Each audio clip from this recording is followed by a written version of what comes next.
Agree एकोजल म्हणून आहे sir आता. एकोजल म्हणून आहे.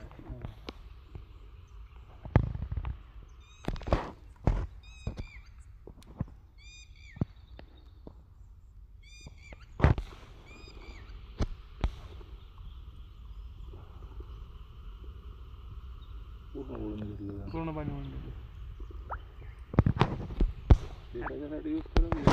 आता याचा फायदे काय माहिती आहे का? म्हणजे 50% पाणी वाचवतो ते आणि 40% खत वाचवतं. खत. आता खत कसं वाचवलं ते मला सांगा. तुम्ही आता जर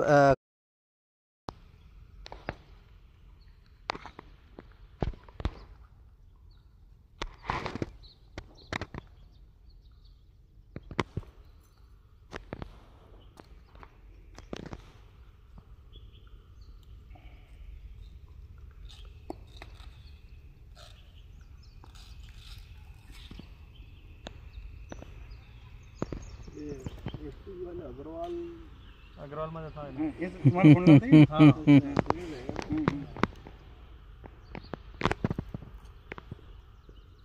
याच्यावर तुम्ही कोणताही स्प्रे घेतला केळीचं पाणी, याच्यावर पाणी लवकर थांबत नाही, स्प्रायडर पसरत बी नाही. आता इथं टाकलेलं आहे आपण ना, इथं टाकलं नाही.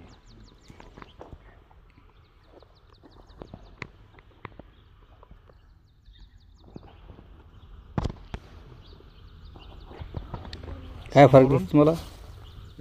पाणी पूर्ण चिपकलं पूर्ण ते पाणी आहे थांबलं नाही. याच्यात ते पाणी थांबलं. मागूनही पण आता आपला आपण जे औषधी फवारणी करतो त्याचा 100% फायदा होतो. सिलिकॉन बेस्ड प्रोडक्ट आहे. तुम्ही शेंड्यावर फवारलं तर ते मुळाशी घेऊन जातं. स्प्रेडर पण आहे सर ते, आणि अंतरप्रवाही पण आहे. म्हणजे अंतरप्रवाही कसं, आता पाण्याखाली पान असला आणि खालच्या पाण्यावर जर आळी असली किंवा काही असलं तर त्याला औषध भेटतं का? ते मरत पण नाही ते. पण जर आपण हे फवारणी केलं ना, हे स्प्रेड करताना अंतरप्रवाही आहे, म्हणजे पानात आत नेतं ते औषधीला. हे गवत त्याच्यावर तर कसंच पाणी थांबत नाही. थांबत काहीच नाही, राहतच नाही ते त्याच्यात बुडवलं.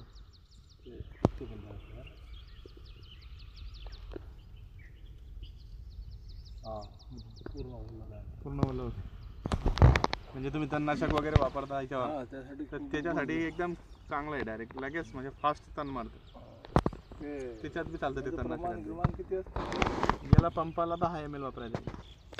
कोणतेही औषध फवारा त्याच्यासोबत 10 ml. फक्त तणनाशकासोबत 20 ml. कोणतेही औषध सोबत फवारा तुम्ही 10 ml. आणि याची फवारणी केल्यावर तुम्हाला दुसऱ्या दिवशी कलर बदलेल पानाचा, क्वालिटी लगेच बदलते. सिलिकॉन बेस शायनिंग ग्रेनरी एकदम लगेच बदलते. आता एकच तुम्हाला पिवळं दिसतो तो लगेच दिसतो, फवाऱ्यातच त्याचा कलर बदलतो, हिरवा वाटतं एकदम. आणि अशी ड्रिंकिंग करत असते तुम्ही काही, तर एका टाकीला फक्त 200 ml टाकायचं. कोणती औषध ड्रिंकिंग करा तुम्ही, कोणते औषध, फक्त हे 200 ml. दोन्ही चालते, स्प्रेलाही चालते, ड्रिंकिंगलाही चालते आणि खतासोबतही चालते. तुम्ही 50 किलोची दाणेदार कोणत्याही खताची थैली घेतली तर त्याला 100 ml टाकायचं. 50 किलोची थैली डायरेक्ट 1 क्विंटलचं काम करते. त्यांचं म्हणणं खताचं 50 किलोचं काम एका क्विंटल हे करते. 50 किलोची बॅग 1 क्विंटलचं काम करते तुमची. कारण ते जे वेस्ट खत जे होत आहे ना, ते वेस्ट होऊ देत नाही ते.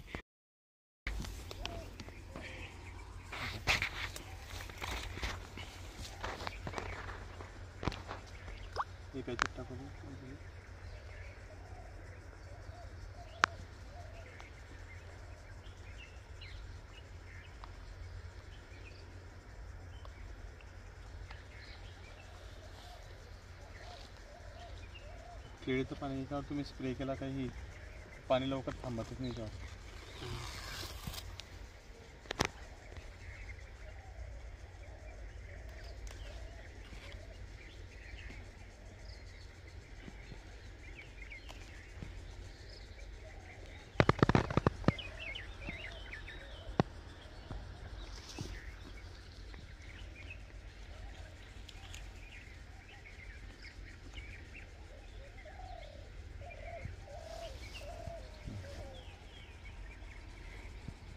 पूर्ण पाणी ओढून घेतले पूर्ण चिपकलं त्याला. पूर्ण चिपकून जातं. इकडून बुडाला इकडून बी ओढतं ते पाणी पूर्ण.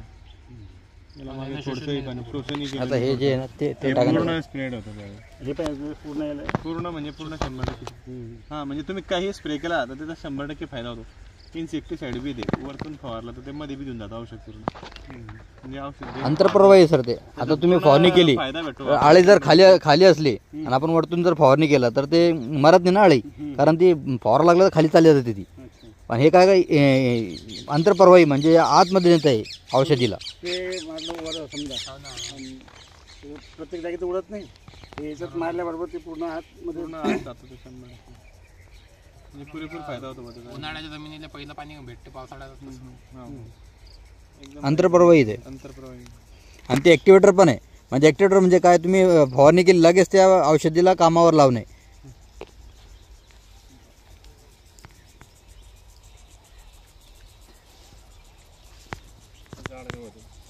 त्याच्यावर तर कसंच पाणी थांबत नाही.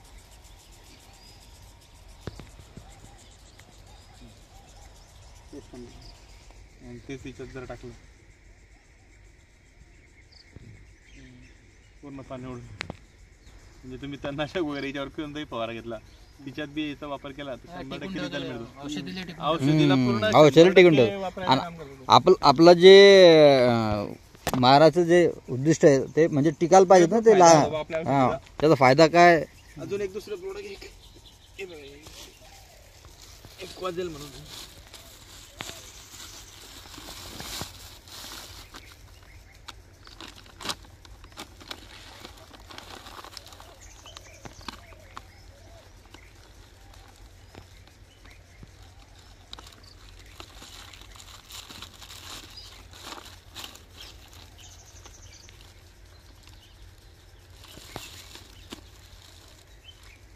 एग्री एक्वाजल आहे. आता हे काय बरोबर तुमच्याकडे पाण्याचा प्रॉब्लेम जास्त आहे.